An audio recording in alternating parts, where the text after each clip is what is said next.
ሁላችንም እንዳቅማችን ከመድኃኔዓለም ጋር ታርቀናል። እንግዲህ ሰኞ ጀምሮ ደግሞ ይችን የምናበላሽበት ጊዜ ነው። ችግሩ እሱ ነው ማለት ነው። ባለ 50 ቅዱሳን ሐዋርያት ከጌታቸው ጋር የከረሙበት ነው።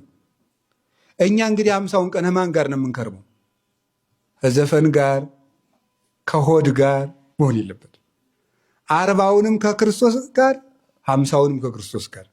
እስቲ አንድ ጊዜ ጾሙንም ከክርስቶስ ጋር በሉ፣ ፋሲካውንም ከክርስቶስ ጋር በሉ። አንዴ እንድገም። ጾሙንም ከክርስቶስ ጋር፣ ፋሲካውንም ከክርስቶስ ጋር። ሶስት እናድርገው።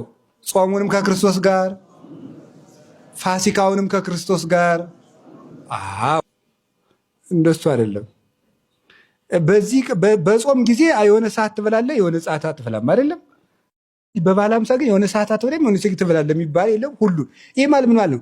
በመንግስተ ሰማያት የማይፈራረቅ ደስታ ሰጣቸዋለሁ ማለት ነው። ባለ 50 የመንግስተ ሰማያት ምሳሌ ነው።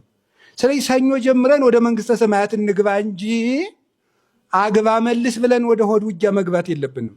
ጎበዝ እንዴ! እውነቴን ነው። ምግብ ሊበቅ መጠነን መመገብ አለብን። ከዚህ በኋላ 50ውን ቀን ከማን ጋር ነው ያልኳችሁ? አቤት ከክርስቶስ ጋር ነው እንዴ። አባ መቃርስን መነኮሳት ተሰብስበው ሄደው አባ አቤት የበዓል እንደው 3 ወይን እንጠጣ አሉት። የበዓል ሰይጣን ከሌለ ጠጡ አለች። አሁንም የሚመስለን እንግዲህ ከሰኞ በኋላ ሰይጣን የለም ነው የሚመስለን። እንደው ጅል ናችሁ አለ እኮ አይኑን አፍጥጦ ዓርብ ቢቀጠቀጥ ምናምን ቢሰግድ ምናምን ተው ዝም ብለህ ኪራይ ላይ ሶምቢል ቢሰግድ ሰኞ የረሳት ይል ምን አገባኝ ብሎ አይኑን አፍጥጦ አሁን እየደበጠ ነው እንዲህ አሉ ያመናቲ።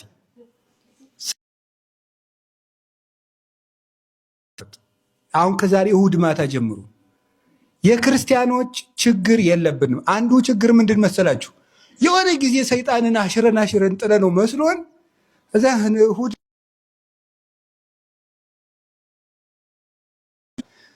እንግዲህ ረፍ እንበል። የለም ማያርፍ ጠላት አለ። እረፍት ክርስቶስ ውስጥ መግባት ነው። ስለዚህ ከዚህ በኋላ ባለ 50ን ከኪዳን ጋር፣ ባለ 50ን ከቅዱሳት መጻሕፍት፣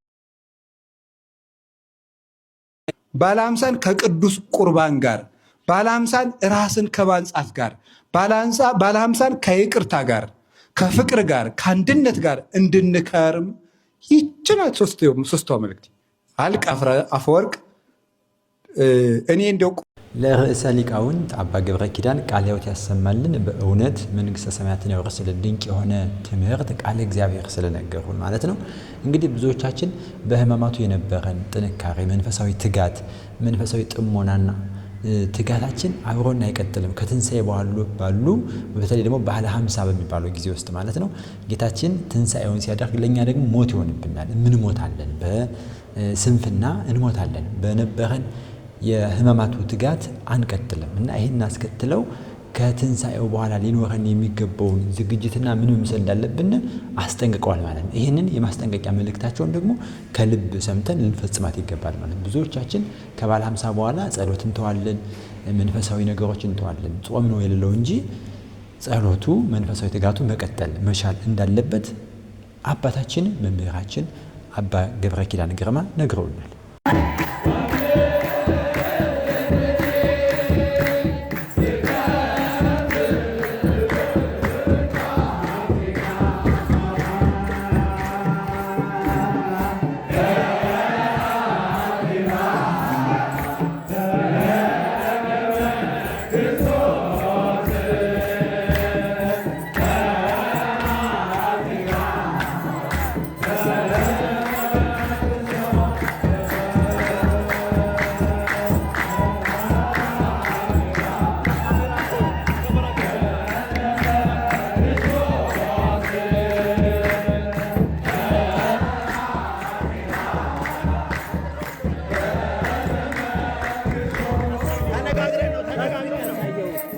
በባለ 50 ሮብና አርብ የማይጾመው ለምንድን ነው? እንደው እንዲህ ብሎ የሚጠይቅ ሰው መገኘቱ ራሱ ትልቅ ነገር። ለምን መሰለሽ? ብዙ ሰው አርብ ሮብ ለምን እንጾማለን ይላል እንጂ ጾሙ ሲቀር ለምን አንጾምም አይልም። በዛው ቢቀር ደስ ይለዋል። እና ስለዚህ ለምን አንጾምም የምትለው ጥሩ መንፈሳዊ ጥያቄ ነች። አርብና ረቡን በበዓለ ሃምሳ ማንጾመው እነዚህ ሰዎች 50 ቀን ሙሉ ጾመው ተጎድተዋል፣ ትንሽ ይጠገኑ ተብሎ አይደለም። እንደዚህ አይነት ሁለት ምክንያቶች ናቸው። አንደኛው ስለ ጾም ነው። በትክክል ከጾም ነው፣ ስለ ጾም ነው። እንዴት መሰለሽ?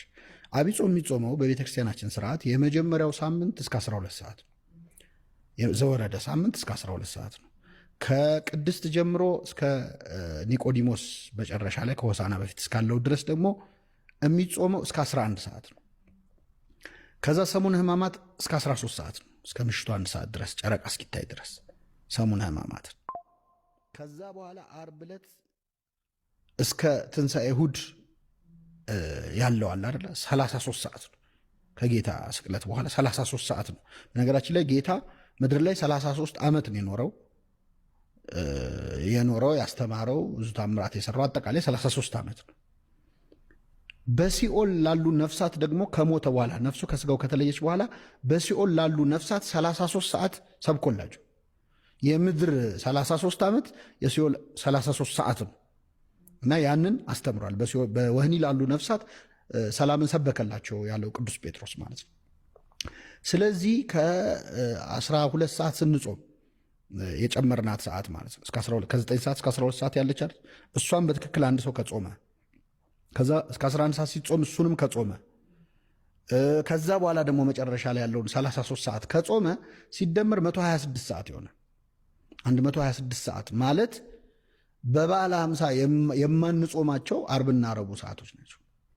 ስለዚህ ኦልሬዲ በትክክል ሰምተናት በዛ ደረጃ ከጾምን ዓርብና ረቡዕን ጾመን ነው የጨረስነው። አብይ ጾም ላይ ስለተጾመ ነው የማይጾመው ማለት ነው።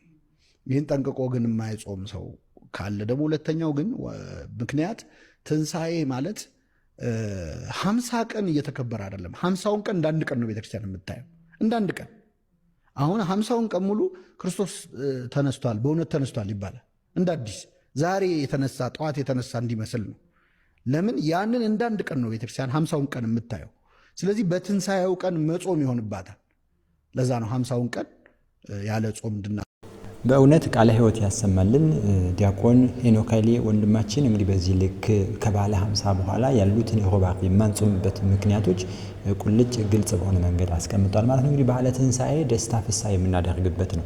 ይህ ማለት ከኃጢአት ከበደል ርቀን ነገር ግን ሰውነታችን በጾም የምናደክምበት የምንጠወልግበት ጊዜ አይደለም ማለት ነው። ነገር ግን ሌሎቹ አምልኮችና ስርዓት ይቀጥላል። ይህ ደግሞ በትንሣኤ የተደነገገ ፍትሐ ነገሥቱ የሚያስቀምጠው ስለሆነ ቤተክርስቲያናችን በነገ ሁሉ የታመነች ለስርዓት የምትገዛ የስርዓት ሁሉ ባለቤት ስለሆነች በነገር ሁሉ ስርዓት ቤተክርስቲያን ጨርሳ ጠንቅቃ የተቀመጠች ቤተክርስቲያን በመሆኗ ይህንን ታደርጋለች ማለት ነው።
ሰማይ መላእክት ነጭ ለብሰን የሰላም ምልክት የሆነውን ነጭ ለብሰን የሰላም አባት የሰላም አለቃ ጌታ ኢየሱስ ክርስቶስ ተነስቷል፣ ሞትን ድል አድርጓል እያልን በዓለ ሃምሳን በዝማሬ በደስታ የምናከብረው ነው።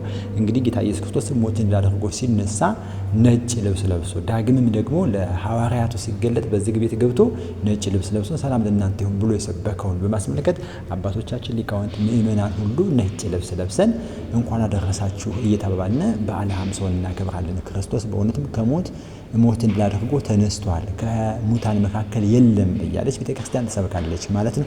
በዚህ ልክ እንግዲህ ምድር በደሙ እንደታጠበችና በትንሣኤው ታላቅ ደስታ እንደሆነላት ቤተክርስቲያን ለዓለም ሁሉ ታውጃለች። ሂዱ ንገሩ ሞትን ድል አድርጎ ተነስቷል ብላ ትናገራለች። እንኳን ለትንሣኤ በዓል በሰላም አደረሳችሁ። ትንሣኤ ተንሥአ ተነሳ ከሚለው የግዕዝ ቃል የመጣ ሲሆን ትርጉሙም መነሳት ማለት ነው። የሰው ልጅ ከሞተ በኋላ ስጋው በስብሶ እንደማይቀርና በዳግም ምጽአት ጊዜ እንደሚነሳ የሚያመለክት ነው። የሰው ልጅ ከፈጣሪ የተሰጠውን ትእዛዝ በማፍረሱ ምክንያት የሞት ሞት ተፈርዶበት ነበር። ሞት በሰው ልጅ እንደመጣ ሁሉ ትንሣኤ ሙታንም በሰው ልጅ በኩል ሆኗል። በዳግም ምጽአት ጊዜ ሙታን ሁለት አይነት ትንሣኤን ይነሳሉ። የመጀመሪያው ትንሣኤ ዘለክብር ሲሆን ሁለተኛው ትንሣኤ ዘለሐሳር ነው። ትንሣኤ ዘለክብር የሚነሱ የእግዚአብሔርን ትእዛዝ የጠበቁ ቅዱሳን ሲሆኑ ትንሣኤ ዘለሐሳርን የሚነሱ ደግሞ የእግዚአብሔርን ትእዛዝ ያልጠበቁ ኃጥአን ናቸው። አስገራሚ ነገሮች ልንገርሽ። የትንሣኤ ዕለት ሌሊት የሚለኮሰው መብራት ከሰማይ እንደሚወርድ ታውቂያለሽ? ሰምተሻል? አልሰማሽ? ከሰማይ ነው የሚወርድ ማለት እግዚአብሔር ራሱ ነው የሚለኮሰው።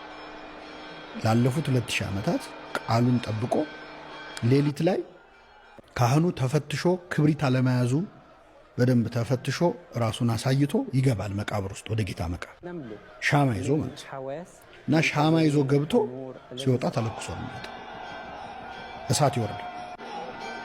እስካሁን ድረስ አልቆም የትንሣኤ እሳት የሚለኮሰው እሱ ነው። እና የሚገርምሽ ብዙ አገራት እንደውም ለምሳሌ የሩሲያዎች ራሻዎች ጀት አዘጋጅተው ይጠብቃሉ፣ ኢየሩሳሌም ይጠብቃሉ ጀት አዘጋጅተው። ከዛ የትንሣኤው እሳት ሲለኮስ ይሰጣቸውና እሱን ይዘው ሄደው ነው ሌሊት ላይ እዛ ትንሣኤ የሚያከብሩበት ማለት ነው። እና ይህንን የኢትዮጵያ ቤተክርስቲያንም ታምረ ማርያም ይነበባል የትንሣኤ ዕለት ሌሊት። እና በዛን ቀን አንድ ታሪክ ተጽፏል። አንድ ኢትዮጵያዊ ማክበር ፈለገ። ይህንን የጌታ የሚለኩሰውን እሳት ልሳተፍ ብሎ ሊገባ ሲል አንተ ጥቁርና አትገባም ብለው አባረሩት። ከዛ አስወጥተውት እሱ ውጪ እያዘነ እያለቀሰ ጧፉን ይዞ ውጭ ቆሞ እያለ እሳቱ እሱ ጋር ወረደ እና ውስጥ አልበራም ማለት ለሱ ነው የወረደለት። እና ከዛ በኋላ ከሱ ተለኩሷል። በዛ እግዚአብሔር ምን ያህል ክብር እንደሰጠው አይተው ተጸጸቱ የሚለውም ያን ቀን ይነበባል። ይሄም ታሪክ እዛም አለ። በነገራችን ላይ ኢትዮጵያ የነበረበት ቦታ ሁሉ ይጎበኛል። እና እንደዚህ አይነት ከሌሎች ጋር ኢንተርሴክት የሚያደርገን ታሪክ አለን ትንሣኤ አከባበር። ምስጋና ለአምላካችን ይሁን። በእውነት ጌታችን መድኃኒታችን ኢየሱስ ክርስቶስ ሞትን ድል አድርጎ ተነስቷል። እንዲህ ብርሃኑን ተሞልተን የብርሃኑን ይዘን በብርሃኑ እንዲመላለሱ ሌሎች ሁሉ እንጸልያለን። እውነተኛ ብርሃን ጌታ ኢየሱስ ክርስቶስ ነው። ሞትን ያሸነፈ ጨለማ ያላሸነፈው ጨለማ የሌለበት የትንሣኤያችን በኩር ጌታ ኢየሱስ ክርስቶስን በማሰብ እንዲህ በእሳት ወይም በብርሃን የሚለኮሰው ከሰማይ መሆኑን መምህራኑ በተለይ ዲያቆን ሄኖክ ኃይሌ በግልጽ ነግሮናል ማለት ነው። ቅድስት ቤተክርስቲያናችን በእንዲህ ያለ አውድ ነው እንግዲህ ክርስቶስን የምትገልጠው የምትሰብከው ማለት ነው። በዓሉ ሁሉ የሰላምና የብርሃን እንዲሆንልን ለዚህም ነው እንኳን ለብርሃነ ትንሣኤው በሰላም አደረሳችሁ የምንባባለው። መልካም በዓል ይሆንላችሁ።